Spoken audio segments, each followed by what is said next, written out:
एक जंगल में दो शेर रहते थे। एक का नाम था रघु, दूसरे का नाम था प्रेमा।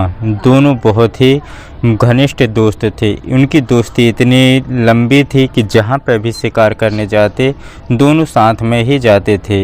एक दिन जब रघु शिकार करने गया तो प्रेमा बहुत ही विचलित हो गया था, क्योंकि रघु और प्रेमा दोनों साथ में शिकार करने जाते थे और रघु को अचानक भूख लगी, लेकिन वह प्रेमा को छोड़ करके चला गया।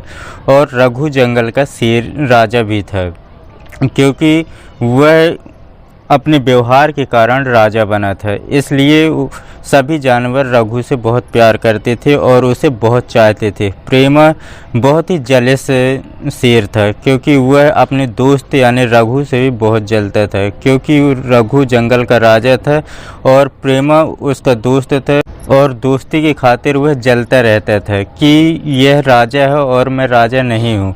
अब वह जलिस भावना को लेकर के उससे बदला लेने की सोचता रहता है कि यह कब मर जाए और इस जंगल का राजा मैं बन जाऊँ।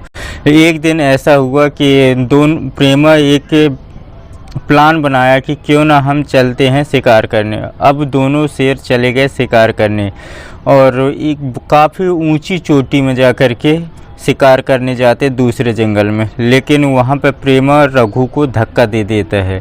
धक्का देने से रघु नीचे खाई में गिर जाता है, लेकिन ऐसा होता है कि वह रघु कहीं पर फंस जाता है पेड़ में, जिससे उसकी जान बच जाती है। और प्रेमा के समझ में कि रघु की मौत हो चुकी है, वह आके जंगल में बताता है सभी जानवरों से कि रघु वहाँ पहाड़ी से फिसल के गिर चुका है, जिसके कारण उसकी मौत हो गई है। लेकिन किसी जानवर को इस बात पे विश्वास नहीं होता था, क्योंकि रघु जब भी चलता बहुत ही सोच समझ के चलता था और वो उसके व्यवहार भी बहुत अच्छे थे।